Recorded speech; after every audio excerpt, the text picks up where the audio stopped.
प्रत्येक मुस्लिम व्यक्ती हा दहशतवादी नसतो याचं एक जिवंत उदाहरण मात्र काल जम्मू काश्मीरमधील पहलगाम येथे पाहायला भेटला। ज्यावेळेस दहशतवादी लोक हल्ला करत होते त्याच वेळेस मात्र एक मुस्लिम व्यक्ती त्यांच्या समोर धावून आला आणि त्यांच्या हातातून एक रायफल हिसकावण्याचा प्रयत्न केला, पण त्यामध्येच त्याला जीव गमवावा लागला।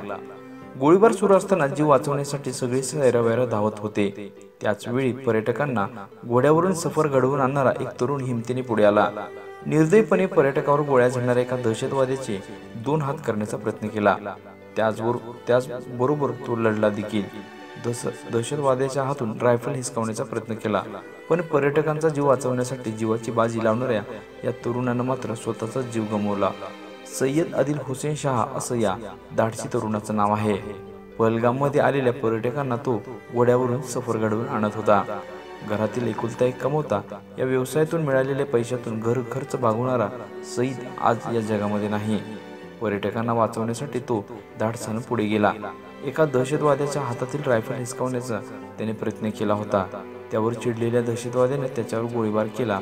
यात सईद आदिल हुसेन शाह मरण पावला।